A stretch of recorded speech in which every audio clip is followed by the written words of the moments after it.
안녕하십니까. KYD 산업 경쟁력 긴급 진단. 이번 시간에는 K푸드 산업의 미래는 이라는 주제를 가지고 말씀을 나눠보도록 하겠습니다. 자, 글로벌 시장에서 K푸드의 위상이 상당히 높아졌습니다. 뭐 K팝, K드라마도 있지만 그런 어떤 한류 열풍을 타고서 우리나라의 치킨, 그다음에 라면, 떡볶이, 그러니까 우리가 흔하게 접하는 음식들이 해외에서 큰 인기를 얻고 있습니다. 한국의 대표적인 음식이죠. 식품인 김치도 그 중에 하나인데, 농림축산식품부에 따르면 작년에 우리나라 김치 수출액이 자그만치 1억 5천만 달러, 우리나라 돈으로 약 2천억 원, 재작년 대비 10%가 증가했습니다. 이는 이제 2019년에 9,745만 달러 대비 48.4%가 증가한 수치입니다. 상당히 맛과 향이 강한 편이라고 우리가 김치를 생각할 수 있는데, 그래서 우리나라 사람들 말고는 그렇게 좋아하겠냐 뭐 이런 생각들도 많이 했었는데, 세계인의 관심을 받고 있다는 것이 상당히 좀 놀랐습니다. 그 이유가 상당히 좀 궁금해집니다. 또한 최근 유통식품업계를 뜨겁게 달구고 있는 이슈가 바로 가맹사업법 개정안입니다. 핵심은 프랜차이즈 가맹점주에게 본사를 상대로 한 단체 교섭권을 부여한다는 겁니다.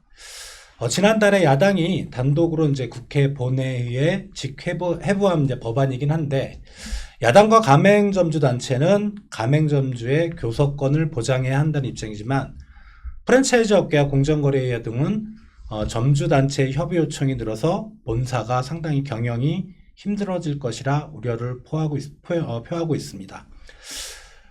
먼저 한국 대표 음식 김치로 세계 시장을 적극 공략하고 있는 식품기업이죠.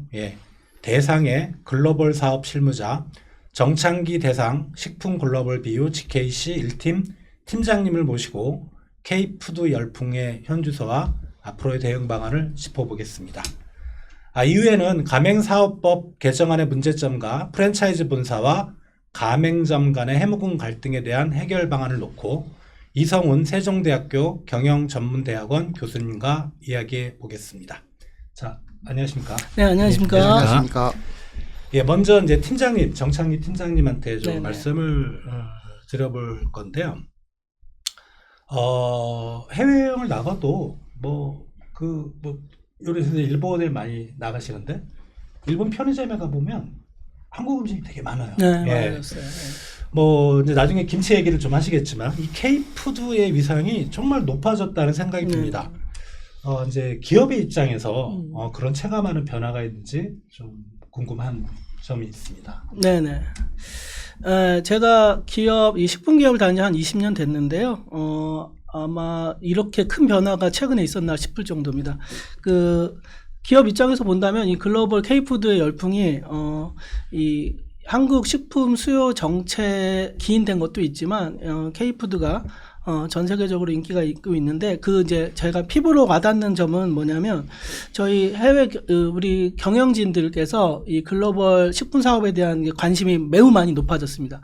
그래서 공격적인 투자가 최근 한 3년 동안 이어졌는데요. 저희 공장에 캐퍼업하는 거는 물론 해외 공장도 설립하고 있고요.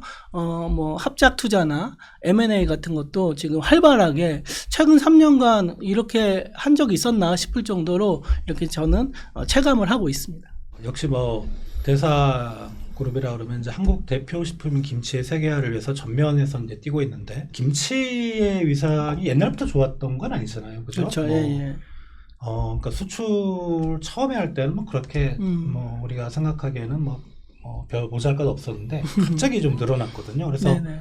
예전과 달리 김치만 좀 놓고 봤을 때 이 수출 쪽에서 얼마나 이게 위상이 높아졌는지 그런 점부터 좀 말씀해 주십시오. 본격적으로 상품 김치를 만든 게 88 올림픽 이전 1987년부터 저희 당사는 시작을 했는데요. 그때는 이제 가까운 일본, 홍콩, 대만 정도 이렇게 수출을 하기 시작했습니다. 그래서 많은 세계 확대로 노력은 했지만 그렇게 크진 않았어요. 그러다가 코로나 때 한국의 김치가 이제 건강하다는 이제 인지가 되면서 수요가 아주 크게 늘기 시작했습니다. 그래서 과거에 이 정말 아까 하 기자님께서 말씀하셨듯이 그렇게 많은 노력을 했음에도 불구하고 늘지 않았다가 이제 세계의 수요가 폭발적으로 늘어나고 있다는 점이 저희가 아까 전에 공장 투자나 M&A 부분도 있고요. 그리고 지금 김치 전 세계 한 200여 국가가 있는데 작년에 카티 기준으로 한 92개 국가까지 수출이 확대된 걸 보면 정말 한 2, 30년 동안 이 K푸드의 위상이 정말 높아졌다 이렇게 현장에서 느끼고 있습니다. 근데 김치는 이제 우리야 뭐 상당히 익숙한데 일단 맵잖아요. 네. 신냄새도 많이 나고. 네, 맞습니다. 이게 해외 소비자들의 입맛에 정말 맞을까? 어떤 이제 기업 차원의 그런 전략, 해외 시장에 대한 그런 부분을 커버하기 위한 전략이 있었을 것 같은데 근데 어떤 식으로 노력을 했습니까?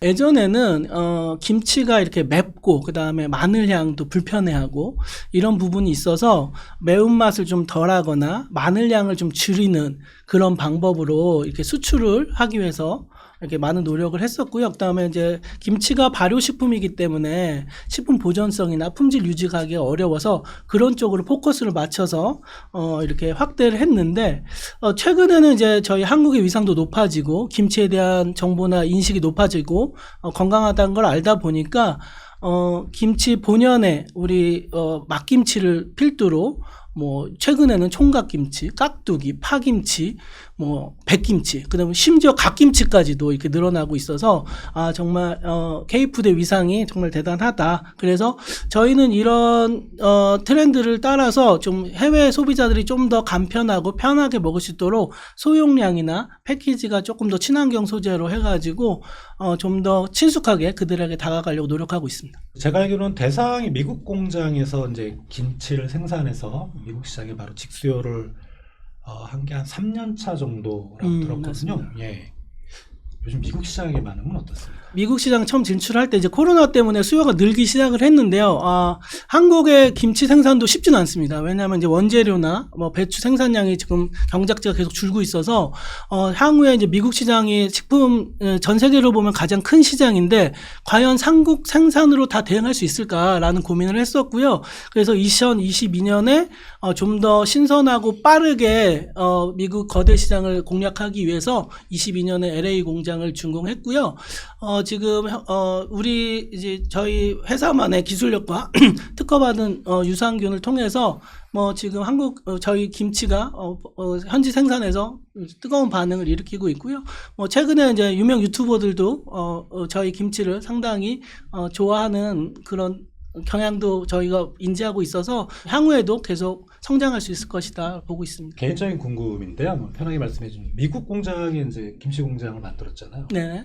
그럼 거기에 들어간 이제 뭐 재료들, 네. 배추, 고춧가루 이런 것들은 어떻게 조절해요? 한국에서 물량은 다 못 될 것 같아요. 맞습니다. 예, 그래서 지금 아직은 미국 현지에는 그렇게 한국처럼 이게 시스템화 되지는 않지만 그래도 한국 김치가 인기 있다 보니까 수요가 공급을 창출한다는 것처럼 현지에서도 저희 품종에 대한 배추도 나고 있고요. 고춧가루나 뭐 이런 것도 충분히 우리만의 방식을 통해서 한국에서 만드는 그 레시피와 그런 방법으로 생산하고 있습니다. 거의 현지에서 생산하고 있는 그렇습니다. 거군요. 예. 예. 그리고 이제 뭐 미국 시장은 뭐 꽤 우리가 이제 좀 역사가 있는데 유럽 시장은 아직은 미국에 네. 약간 좀 떨어지는. 근데 요번에 폴란드에 이제 공장을 세우신다고요. 이게 이제 유럽 시장에 어떤 그 도전하게 되신 배경이나 목표가 있다면? 유럽도 큰 시장입니다. 근데 이제 아직은 미국처럼 성숙된 시장은 아닌데 이제 뭐 걸음마 같은 그런 이제 유학이다 저희는 판단을 하고 있고 유럽에 이제 이 신선제품을 수출하기 위해서 상당히 오랜 선박 기간이 오래 걸립니다. 그래서 미국과 마찬가지로 좀 더 신선하고 보다 빠르게 대응하기 위해서 유럽 거점으로 폴란드로 이제 기점을 삼았고요.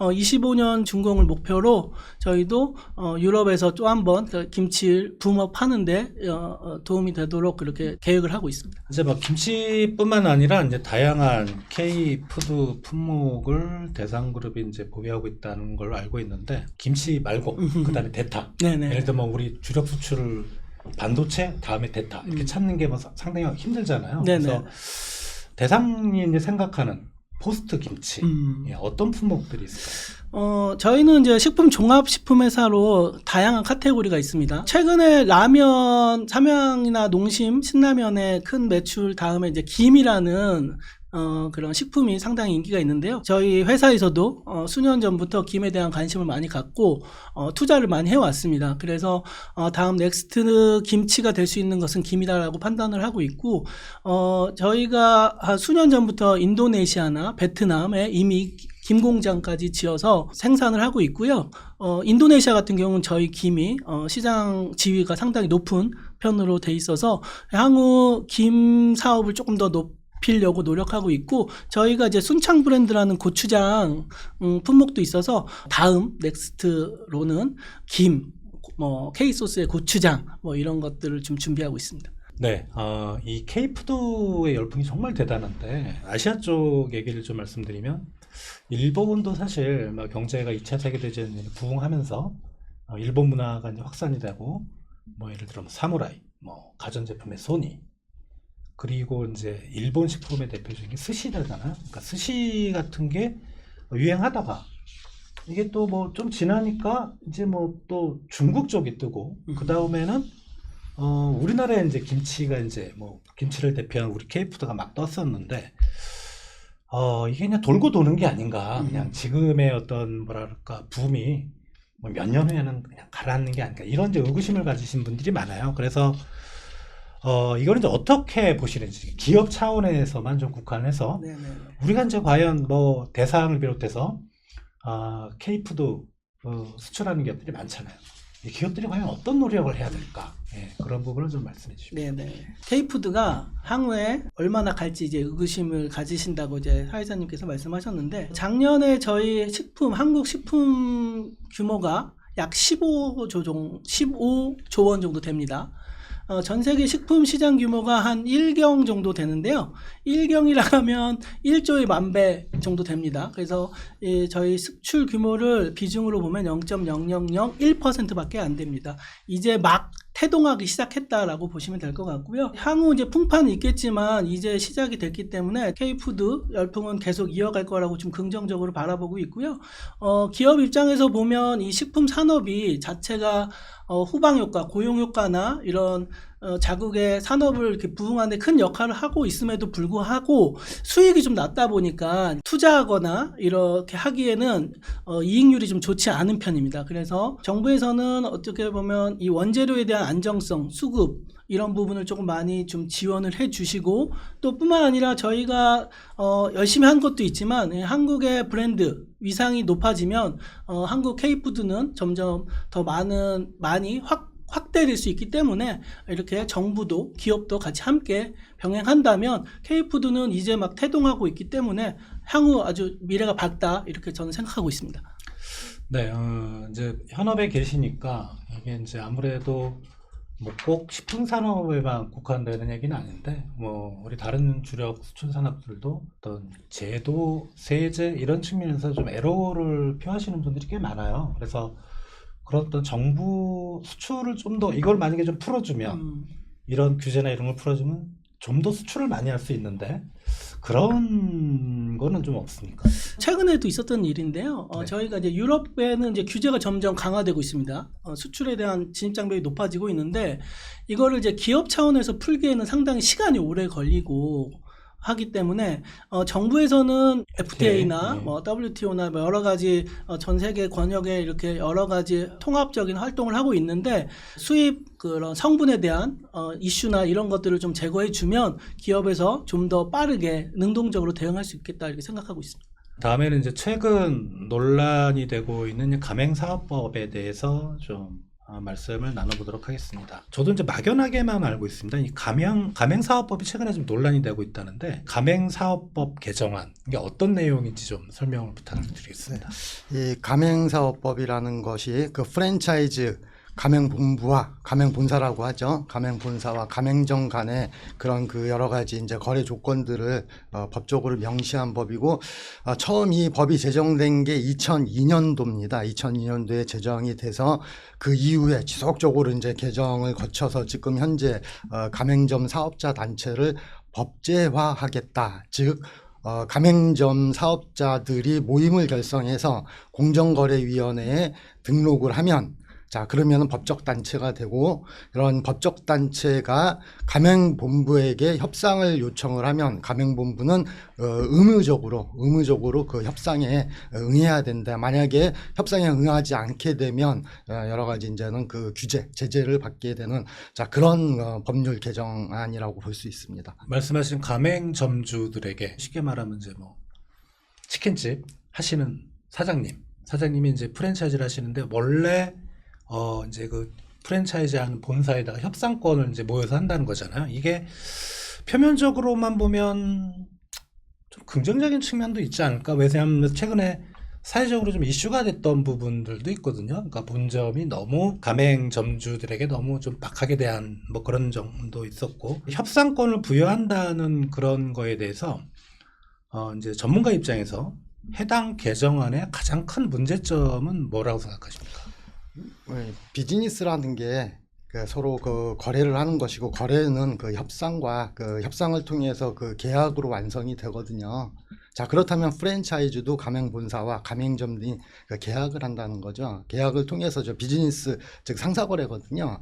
자, 그런데 문제는 갑을관계, 뭐 갑질, 뭐 이런 얘기들을 하는데, 상대적인 약자인 가맹점들이 그런 그 노조와 같은 그런 그 단체를 결성을 해서 그걸 또 공정거래위원회에 등록을 해서 법정 단체화 한다는 게 과연 계약 자유의 원칙에 입각한 그런 거래 자유에 이게 반하는 것이 아닌가, 이런 의문점이 제기되고 있고요.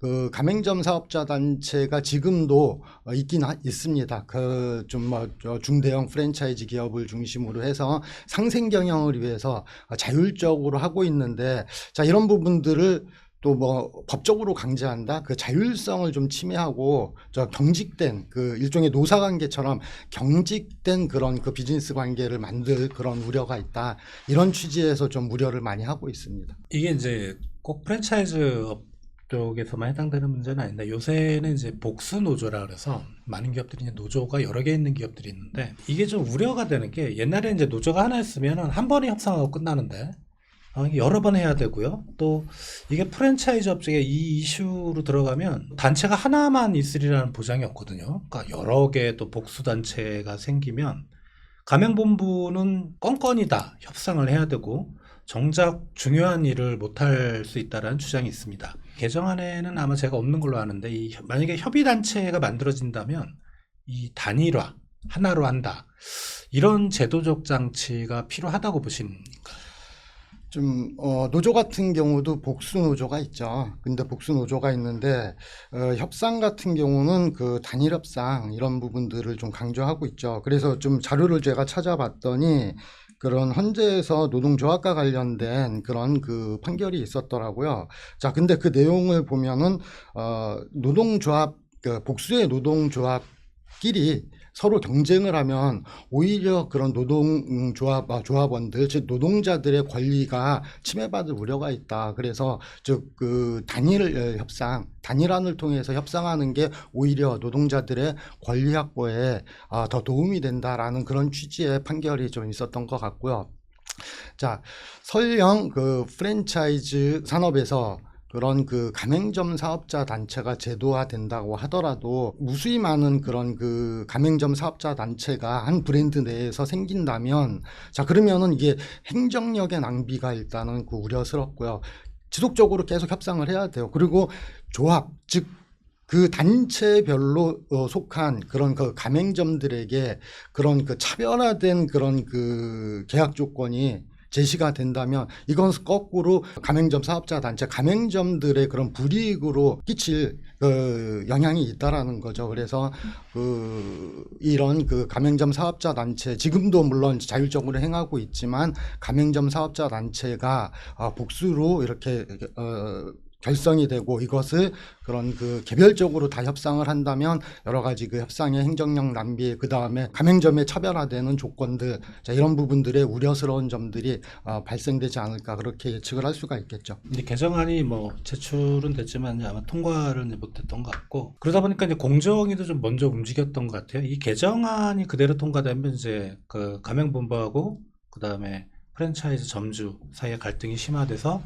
결국은 이제 관련 사람이 위축될 수밖에 없다. 이제 이런 얘기를 했고, 그래서 공정위는 약간 좀 그 한 발 물러선 그런 제안을 했던 것 같아요. 그러니까 모든 거에 대한 협상보다는 필수 품목에 대한 지정, 요런 걸로 좀 범위를 좁히자. 이런 걸 제안했는데 여기에 대해서는 어떻게 생각하십니까? 지금도 그 가맹사업법에서는 그 여러 가지 정보공개서라든가 이런 것을 통해서 가맹본부가 가맹점에게 제공하는 그 필수 품목에 대해서 원가라든가 그 다음에 거래 조건이라든가 이런 것을 규정하게 돼 있고요. 자, 그래서 이번 7월인가 그럴 겁니다. 그게 이제 실제 이제 법이 적용이 되거든요. 즉 필수 공급 품목을 정하는 기준과 그다음 거래 조건들을 명시하게끔 그것도 계약서에. 자, 그게 지금 시행을 앞두고 있거든요. 자, 그런데 이 법령이 시행되기도 전에 가맹점 사업자 단체를 결성을 하겠다라는 것은 실은 그 옥상옥이다. 저는 그렇게 좀 보고 있죠. 지금 필수 공급 품목이라는 게 가맹본부가 그 가맹점과 브랜드를 사용해서 비즈니스를 하면서 그 제품의 동질성, 브랜드의 통일성 이런 걸 유지하기 위한 품질 기준을 준수하는 그런 품목들을 가맹점이 가맹본부로부터 사입을 해야 되는 자 그런 거거든요. 그런데 이게 공급 가격의 원가를 공개를 한다. 또 원가 공급 가격을 이렇게 정한다라고 했을 때 이게 이제 시장 가격하고 비교가 되는데 일반적인 그런 그 시장에서의 시장 가격과 그 다음에 가맹본부가 공급하는 가격의 그런 기준을 동일선상에서 놓고 볼 수가 없거든요. 자, 이런 부분들이 좀 문제가 될 것 같고요. 그리고 가맹점 사업자 단체가 결국은 결성되는 이유는 그 이유가 뭘까 가만히 생각해 보면 협상력을 제고해서 비용을 즉 공급 가격을 좀 낮추는 그게 이제 본질적인 거 아닌가 이렇게 생각을 하는데 이 거래라는 게 그 서로 협상을 통해서 한다는 것도 중요하지만 단체를 결성해서 그것을 요구한다라는 것은 자유스러운 거래에 좀 반하는 그런 그 느낌을 지울 수 없다 이렇게 볼 수 있습니다. 먼저 이번에 이제 그 개정안이 제출이 됐는데 프랜차이즈 업계에서는 이게 이제 위헌 소지가 있다고 말씀들 하시는 것 같아요. 이게 위헌이라면 이제 헌법에 위반이 된다는 건데, 요거는 이제 어떤 주장인지, 좀 말씀을 해 주십시오. 제가 헌법과 관련된 법률 전문가는 아니지만 우리나라는 시장 경제를 채택하고 있고요. 그것도 이제 자유시장 경제를 채택하고 있고 그 전제는 자유스러운 그 거래에 계약 자유의 원칙이 포함되는 겁니다. 그랬을 때 그런 내가 비즈니스를 하는데 운영의 자유가 있는데 이게 가맹점 사업자 단체가 개입이 돼서 그런 그 협상력이 발동이 된다면 나의 그런 그 본부의 그런 그 여러 가지 비즈니스의 그런 정책이 라든가 그리고 비즈니스를 전개해 나가는 그 원칙이라든가 자 이런 부분들이 흐트러질 수가 있거든요. 자 그렇다면은 경영의 본질적인 내용을 가맹점으로부터 그 제어를 받게 된다면 산업의 발전, 기업의 발전에 역행을 하게 된다라는 취지에서 본다면 산업 발전에 저해가 될 것이고 특히 굳이 헌법 차원으로 본다면 그 계약 자유의 원칙이라든가 여러 가지 그 운영의 원칙, 운영 자유의 원칙이라든가 이런 부분들의 그 침해를 받는 그런 소지가 있지 않을까 이렇게 그 생각을 할 수가 있겠죠. 교수님 말씀을 좀 요약하면은 헌법상의 계약 자유의 원칙이고 시장 경제의 가장 중요한 원리인데 이게 이제 프랜차이즈 가맹점끼리 어떤 그 연합한 단체가 생겼을 때 물론 이제 자기네들의 정말 필요한 그런 거를 가맹본부와 협의를 해서 그거를 따내는 건 좋지만 가맹본부의 경영상의 어떤 그런 것까지 그쪽의 요구에 가 들어간다면 이게 사실 산업의 어떤 경쟁력 자체를 위축시킬 수 있다. 특히 이제 프랜차이즈가 우리가 보통 이제 우리나라 안에서만 있으니까 우리나라 얘기로만 해석할 수도 있는데 외국 프랜차이즈도 심심치 않게 보입니다. 그런 기업들이 들어왔을 때 과연 그 경쟁력 차원에서 우리 프랜차이즈 업계들이 대응을 할 수 있을까 이런 부분이 상당히 좀 우려가 됩니다.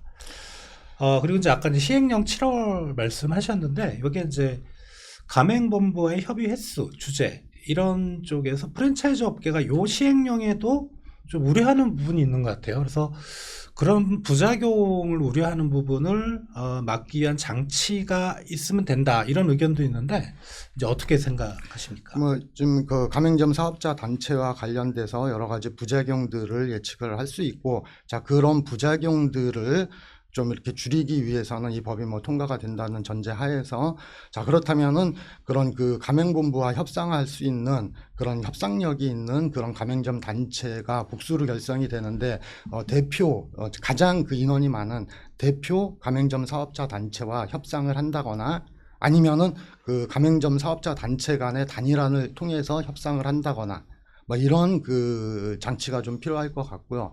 그리고 가맹점 사업자 단체는 결국 가맹점들의 구성원이잖아요.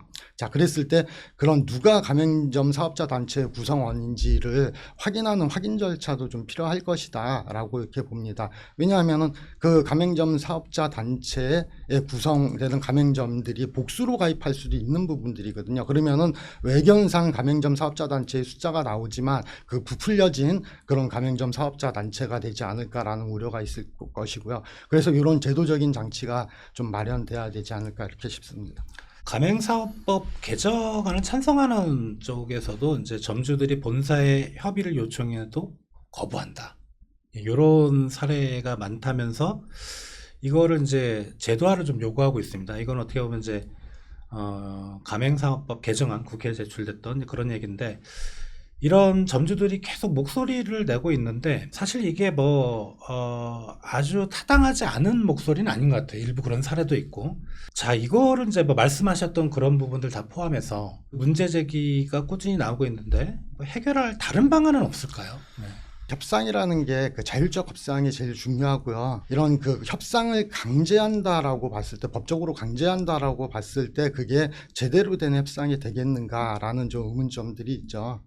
자, 제대로 된 협상이 아니라 그 가맹본부하고 대립 관점에서 그 가맹점도 그 본인들의 이익을 위해서 가맹본부와 협상을 하는데, 이게 좀 단체를 결성해가지고 대립적 관점에서 협상을 한다면, 그렇다면 이 협상이 온전하게 그런 발전적인 협상이 되겠는가?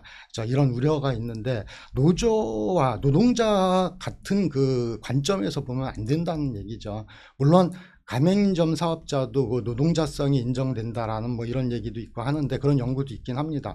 자, 그런데 그 오해하는 것 같은데, 가맹점, 프랜차이즈 가맹점들의 노동자성은 그 자신의 그런 그 노동력을 투입해서, 자신의 자본과 노동력을 투입해서 비즈니스를 하는 사람들이기 때문에 자영업자로 보는 거죠. 자영업자임에도 불구하고 자신의 노동력이 들어가기 때문에 노동자성이 인정이 된다라고 하는데, 가맹본부와 계약에 의해서, 상사계약에 의해서 하는 거지 실은 근로계약을 한 건 아니거든요. 그런데 그 근로계약과 같은 범주에서 바라보면 이게 시장 자체를 왜곡할 수가 있다. 자, 이런 측면이 있는 거죠. 그래서 뭐 프랜차이즈 가맹점을 과연 근로자로 봐야 되는가? 그냥 자영업자. 그러니까 자영업자와 근로자는 전혀 다르거든요. 근로자는 가맹본부하고 상법상의 계약이 아니고 이제 근로계약을 해야 되는 거고. 그럼 이제 노조가 있는 건 맞는데, 이게 이제 자기가 프랜차이즈를 하고 싶어서 가맹본부하고 상법상의 계약을 하니까, 이건 사실은 이제 어떻게 보면 이게 가맹본부와의 협상이라는 게 과연 타당한 건가, 이런 얘기가 충분히 나올 수 있고, 또 이제 반대쪽의 입장에서는 이게 뭐 아까 교수님께도 말씀하셨지만 가맹본부의 갑질, 이걸 어떻게 가맹점에서 그거 막을 수 있나, 그러니까 이런 거를 뭐 협상을 통해서 해결해야 되지 않냐, 뭐 이런 서로의 좀 주장이 있는 것 같습니다. 근데 갑질이라는 게요, 이제 일종의 저는 프레임으로 보는데요. 프레임. 즉 전에도 그 뉴스를 통해서 종종 많이 나왔죠. 가맹본부가 갑질을 해서 부당하게 뭐 가격을 인상한다, 또는 부당하게 계약을 해지했다, 부당하게 뭐 여러 가지 이제 부당한 대우를 했다라는 게 이제는 갑질인데, 이 특히 프랜차이즈의 갑질 프레임이 상당히 그 각인이 돼 있어요. 자, 그런데 가만 보면 우리나라 프랜차이즈 본부가 약 8,000개 되고 브랜드 수가 한 10,000개 정도 된다고 하는데 상당히 많아요. 자, 그런데 이 프랜차이즈 산업에서 갑질이 만약에 팽배해져 있다면 지금 이 프랜차이즈 산업 존재하지 못합니다. 특히 요즘처럼 이렇게 뭐 정보가 투명한 사회, 그 다음에 여러 가지 이제 민주화된 사회에서 가맹본부가 그 전 근대적인 갑질을 했다라고 하면 그게 일반화돼 있다고 하면 이 산업이 살아남겠습니까? 안 그렇거든요. 일부 소수의 문제를 이걸 침소봉대하고 이것을 이제 극대화해서 가맹점은 의리다. 자, 가맹점은 의리고 가맹본부로부터 갑질을 당한다. 이 이분법적인 프레임으로 무조건 보기 때문에 이런 문제가 발생이 되는 거죠. 사실상 2002년도에 가맹사업법이 제정이 될 당시 IMF죠. 1997년 IMF 이후에 많은 퇴직자들이 나와서 가맹점 사업을 한 사례가 있어요. 그때 시기적으로 양적인 팽창을 하면서 가맹본부의 그런 그 사기가 좀 있었고 여러 가지 이제는 그 문제점들이 야기돼서 가맹사업법이 제정이 됐는데 자, 지금 그 20년 전, 30년 전에 그런 그 모습과 지금의 프랜차이즈 산업의 모습은 다르거든요. 언론에서 나오는 그 갑질 사례도 극히 제한적인 일부의 사례를 이것을 그 일반화시키는 그 오류가 지금 있다라는 거죠. 그렇게 따지면은 어떤 거래든 뭐 하도급 또 있고 그다음에 뭐 백화점 같은데 유통업체 입점업체도 있고 여러 가지 그런 그 거래 계약에 의해서 이렇게 비즈니스를 하는 모든 그 단체들이 사업자 단체 법정 단체 노조 이런 걸 만들어서 협상력은 가동한다라고 한다면 그러면 이게 상사 계약 비즈니스 계약이 의미가 없어진다는 거죠. 이런 문제점들이 있다 이렇게 볼 수가 있고요. 말씀하신 부분 중에 제가 깜짝 놀랐던 게 우리나라 프랜차이즈 브랜드가 10,000개라고 하셨는데 그럼 프랜차이즈가 10,000개고 그러면 가맹점은 훨씬 더 많을 거잖아요. 그렇죠. 브랜드 수가 10,000개고요. 예. 가맹점 수는 이제 공정거래위원회 이제 등록된 정보공개서 기준에 의하면 약 40만 개 정도 40만 개 됩니다. 자, 그런데 여기서 이제 약 40만 개라는 건데 우리나라 자영업자 수가 그런 무슨 부동산 이런 것까지 합치면 한 700만 자영업자라고 얘기를 합니다. 자, OECD 기준으로 하면 우리나라 그 자영업자 비율이 약 24%에서 25% 됩니다. 자, OECD 기준으로 하면 평균적으로 15% 안팎입니다. 자영업자가 무지 많다는 거죠.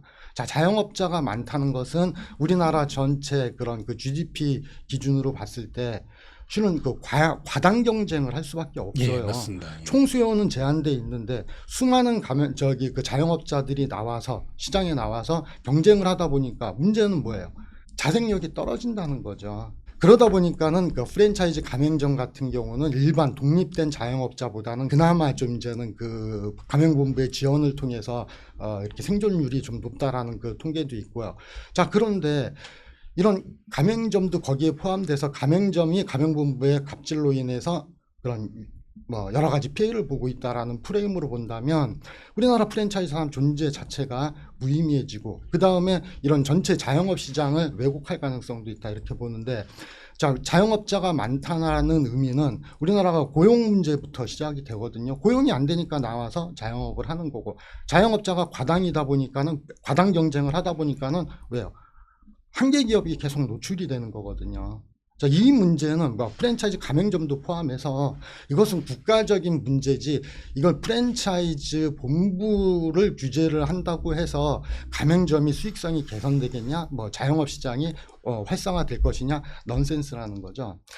자영업자를 살린다고 해서 자영업자를 이렇게 도와준다고 해서 수많은 제도들이 나왔어요. 그게 대형마트를 휴점한다 일요일날 그 다음에 카드 수수료를 낮추기 위해서 제로페이도 나왔었죠. 제로페이를 통해서 카드 수수료를 낮춰준다.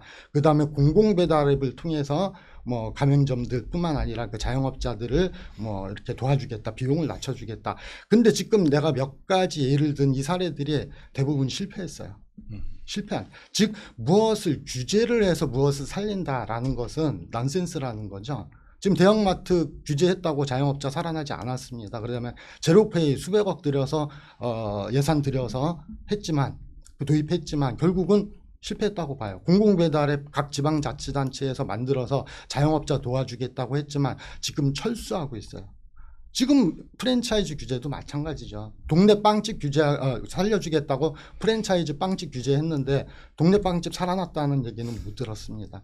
이 또한 가맹본부와 가맹점을 대립관계로 보고 대립관계를 통해서 뭔가 협상력을 제고해가지고 제압을 해서 뭘 더 얻어내겠다라는 그런 그 대립적 관점은 프랜차이즈 산업 자체를 위축시킬 것이다. 프랜차이즈 산업이 위축이 되면 결국 자영업자 문제도 연결돼서 자영업자의 그런 그 문제점들을 더 증폭시키는 그런 효과뿐이 없을 것이다. 이렇게 예측을 할 수가 있습니다.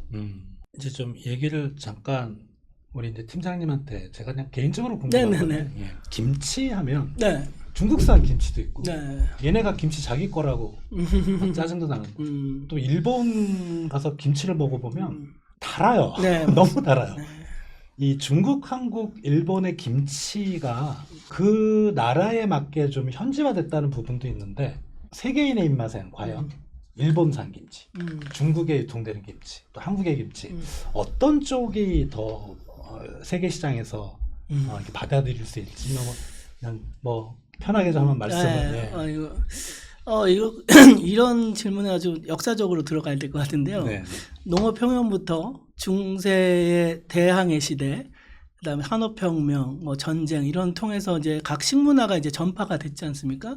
근데 이제 말씀하신 대로 그 김치도 다양한 현지 맛이 있고 좀 제가 이런 얘기를 가끔 이제 질문을 받으면 대답하는 그런 게 피자 얘기를 많이 합니다. 피자. 네. 네. 이탈리아 피자가 보통 이제 이탈리아에서 시작이 돼서 미국에 1900년에 넘어가서 네. 뉴욕 피자, 시카고 피자 다양한 피자로 이렇게 확대되고 많은 세계인들에게 사랑을 받고 있습니다. 근데 여기서 어떤 게 전통이냐라고 했을 때 이탈리아 피자조차도 100여 년밖에 안 됐거든요. 마그레타 피자로 봤을 때. 그래서 저희도 뭐 한국의 전통의 김치가 있지만 각 문화에 맞게끔 현지화된 김치도 기본적인 그 스피릿, 정신이 있다면 저는 충분히 그 다양성도 인정해 줘야 된다라고 저는 생각하고 있고요. 다만 그 역사적으로 뭐 중국에서 뭐 파오차이나 일본에서 기무치라고 얘기하면서 이건 우리 거야 뭐 이렇게 하는 거는 너무 국수주의적인 그런 생각이라고 생각하고 있고요. K푸드가 활성화되기 위해서는 조금 유연하게 넓게 보면서 우리만의 정신을 계속 알리면서 그래서 어떤 김치든 고추장이든 이렇게 확대해 가면 된다라고 저는 생각하고 있습니다. 좀 유연하게 저는 생각하고 있습니다. 오히려 이제 유연하게 그걸 하는 게 오히려 우리 K푸드가 더 세계 시장에 진출할 수 있는 그런 여건이고. 그래도 김치는 우리 거 맞죠?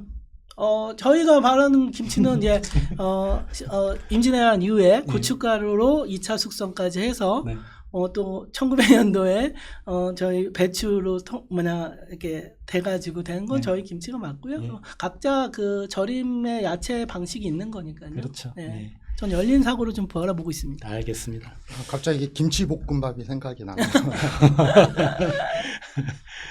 그런 이제 마지막으로 이제 공정거래 요번에 이제 가맹사업법 개정안과 관련돼서 또 시행령 공정거래에서 한다고 하는데 과연 우리 정부는 여기를 어떻게 바라보고 어떤 식으로 해야 되는 건지 좀 마무리하는 차원에서 말씀을 해주셨으면 감사하겠습니다. 프랜차이즈라는 게 그 가맹본부와 가맹점이 서로 그 공동의 목적을 통해서 시장에서 그런 소비자들의 선택을 받아나가는 그러면서 규모의 경제를 창출하는 게 프랜차이즈 시스템입니다. 결국 궁극의 목적은 똑같아요. 매출을 높여서 시장에서 가맹점도 수익이 나고 그리고 가맹본부도 더 성장을 해서 자 아까 우리 그 K식품 열풍인데 또 그 한 축이 또 프랜차이즈가 담당하고 있다라는 것도 부인할 수 없는 그 지금 현재의 모습이거든요. 수많은 지금 그 프랜차이즈 브랜드들이 역으로 옛날에는 뭐 미국이나 이런 브랜드들이 한국에 들어왔다면 지금은 거꾸로 K푸드 열풍, 한류 열풍에 의해서 해외 진출을 하고 있는 K푸드의 그런 그 지구화, K푸드의 세계화에 기여를 하고 있다라는 거죠. 자, 이런 취지에서 본다면 가맹본부와 가맹점은 서로 상생의 기본 그 틀에서 이렇게 발전해 나가는 거지 대립 관점에서 서로 적대적 관점에서 이렇게 주고받는 그런 모습은 아니다. 이렇게 볼 수가 있고요. 가맹점 창업이 일반 독립 창업보다 아무래도 안전한 창업이다. 라는 부분들은 뭐 통계로도 입증이 된 자료들이 있고요. 자, 그렇다면은 이게 공정위에서도 우려하는 이런 가맹점 사업자 단체의 법제화를 굳이 강행한다고 해서 뭐 매출이 좋아질 것이냐, 뭐 아니면 뭐 수익성이 제고될 것이냐, 이런 거는 거의 없거든요. 실은 중요한 것은 비용이 중요한 게 아니라 결국 시장에서 얼마나 소비자들의 선택을 받아서 매출을 올리느냐가 더 중요하거든요. 지금까지 나온 그런 정치권, 그 정부의 대책은 비용, 즉 자영업자, 뭐 가맹점들의 비용을 낮춰주자라는 취지에서 이렇게 그 제도가 시행이 된 게 많아요. 하지만 중요한 것은 비용이 아니라 매출이다. 자, 이런 측면에서 보면 산업의 경쟁력을 강화해주고, 자, 가맹점들이 자생력을 갖출 수 있고, 저기 자영업자도 포함해서요. 그래서 자생력이라는 게 비용 뭐 몇 푼 줄이는 게 아니라 매출을 활성화해서 가맹점들이 수익성을 제고해주고, 자, 이런 그 모습이 더 바람직한데, 자, 그게 아니라 서로 뭐 대립을 해라, 서로 협상을 통해서 뭐 수익성을 제고해라 라는 부분들은 좀 근시안적인 접근이다, 이렇게 볼 수가 있죠. 그래서 하물며 뭐 공정거래 주무부서인 공정거래위원회 또한 이런 가맹점 사업자 단체에 대해서 우려를 표명하고 있다라는 것은 제도를 좀 신중하게 시행해야 된다. 그리고 이런 상업거래에 있어서는 그 협상이라는 게 그 강제적 협상이 아니라 자율적 협상이 중요하다, 이런 취지에서 접근할 수가 있겠고요. 저 또한 그 뭐 일부 그 가맹본부 그런 그 상생협력 조정위원장을 제가 해서 이렇게 그 가맹 프랜차이즈 현실을 보고 있거든요. 예전하고 많이 틀려져서 가맹본부 또한 가맹점의 얘기를 들으려고 많이 노력하고 있어요. 그런 모습들이 계속 보이고 있거든요. 이건 자율적으로. 자, 그래서 그런 그 합심을 해서 시장에서 살아남기 전략들 뭐 이런 것들을 하고 있는데, 이것을 굳이 이 시점에서 지금 가맹점 사업자 단체가 없다고 해서 지금 가맹점들이 지금 엄청난 그 문제에 봉착돼 있냐, 그것도 아니거든요. 자, 그랬을 때 이것을 좀 과잉 입법이다라고도 얘기할 수가 있는데, 우리가 그 입법을 할 때도 이런 시장의 상황들을 좀 반영을 하고, 여기 이 문제가 시장에 미칠 파급, 즉 파급 효과를 감안을 해서 신중하게 접근할 필요가 있겠다, 이렇게 생각을 합니다. 물론 가맹본부도 가맹점들의 목소리에 귀를 기울이고, 그리고 가맹점들과 함께 상생할 수 있는 그 상생의 그런 그 사업을 한다는 것은 상당히 중요한 거고요. 요즘 시대 흐름이 그래요. CSR이라든가 ESG도 다 그런 배경이거든요.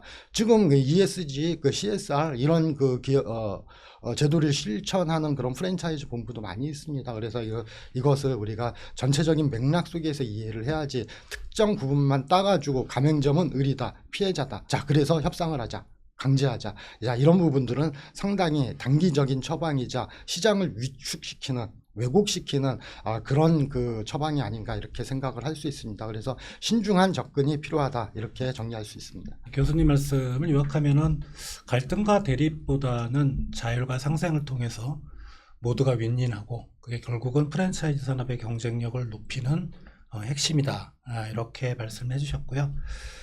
자, 이번에 이제 마지막으로 팀장님께 마무리하는 발언이니까요. 뭐 대상의 홍보도 좋습니다. 우리 이렇게 잘 나가고 있다.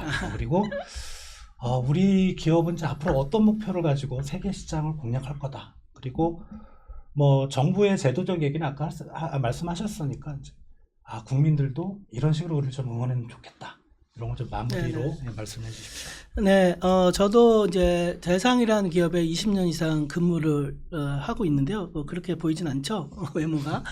1956년 6.25 이후에 한 70년 정도 한국 식품 산업에 큰 역할을 한 기업입니다. 지금 뭐 미원부터 시작해서 청정원, 그다음에 지금 제가 맡고 있는 종가 김치 세계 속에서 이제 확대하기 시작했는데요. 이제 한국 사회에서 이 대상을 키워주신 만큼 이제 81억 전 세계에 K푸드가 좀 더 알려질 수 있도록 저희 회사는 더 노력할 거고요. 지금처럼 지금도 많이 사랑해주고 계신데요. 저희가 한국을 기반으로 네슬레나 유니레버 뭐 다양한 큰 글로벌 식품 기업이 될 수 있도록 많은 성원 부탁드리겠습니다. 자, 오늘 두 가지 주제를 좀 다뤄봤습니다. K푸드 열풍, 그리고 이제 가맹사업법 개정안을 다뤄봤는데, 업계 실무자, 그리고 학계 정말 전문가 두 분을 모시고 이제 귀한 말씀을 나눠봤고요. 자, K푸드 열풍이 반짝 인기에 그치지 않기를 저는 기대를 합니다. 그리고 우리나라 시장이 중요한 게 아니죠. 이제 글로벌 시장에서 정말 이제 K푸드가 안정되고 정착되고 그게 뭐 10년, 20년 넘어서 뭐 100년, 200년까지 확장될 수 있도록 하는 게 우리 정부, 뭐 현장에서 뛰고 있는 우리 기업들의 과제라는 생각이 듭니다. 자, 뭐 저는 해외여행을 그렇게 자주 나가진 않는데 나가보면 항상 그 편지점에 보이는 게 뭐 김치, 고추장, 참기름도 보이고 뭐 컵라면은 말할 것도 없고요. 이런 K푸드를 너무 손쉽게 찾아볼 수가 있습니다. 근데 이제 맛은 좀 틀리더라고요. 이제 아마 현지화를 좀 많이 시킨 것 같은데, 뭐 이게 우리 주요 관광을 가는 나라뿐만 아니고 세계 뭐 IMF 기준 한 200개국이 있는데 모든 나라에 이런 것들이 다 들어가기를 바랍니다. 그리고 그동안 정말 많이 힘드셨을 것 같아요. 국내 시장을 벗어나서 이제 해외 시장 공략하시는 걸 많이 힘드셨을 것 같은데 그런 식품 기업들에게도 정말 응원과 박수를 보내드립니다. 자, 오늘 KYD 산업경쟁력 진단, 긴급진단 K푸드 산업의 미래는 오늘 귀한 자리를 해주신 정창기 대상식품 글로벌 BU GKC 1팀 팀장님 감사합니다. 네, 그리고 이성훈 세종대학교 경영전문대학원 교수님 감사합니다. 네, 고맙습니다. 네, KYD 산업경쟁력 긴급진단 K푸드 산업의 미래는 마치겠습니다. 감사합니다.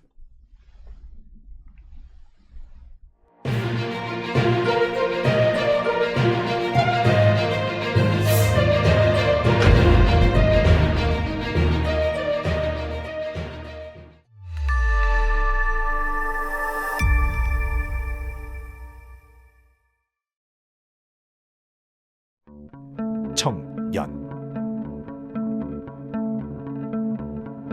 대한민국의 미래. 왜 우리는 꼭 실패한 대통령들이 나와야 될까? 우리 자녀 세대에도 물려줘야 될 명백한 도덕적 의무를 갖고 있는데 과연 우리 세대가 그걸 제대로 하고 있느냐? 청년들을 만날 때마다 굉장히 어려운 상황이라는 것을 많이 느낍니다. 아이가 이제 고3이 지나고 나면 무관심해진다는 거예요. 우리가 지금 행동하지 않아서 지금 이대로 그냥 굴러가서 제가 죽어서 누워있을 때 손주가 무덤에 와가지고 할아버지 왜 그러셨어요? 아마 태클도 많이 들어올 거고 장애물도 많을 겁니다. 그런데 이러한 것을 혼자는 극복하기가 어려울 것이고 저는 사실 좀 약간 무거운 마음으로 이 자리에 섰습니다.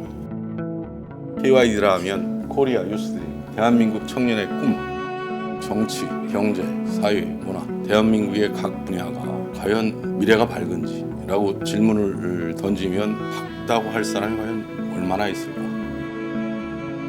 청년이 좀 꿈을 꿀 수 있는 그런 나라로 이 나라를 대한민국을 만들어 봤으면 좋겠다.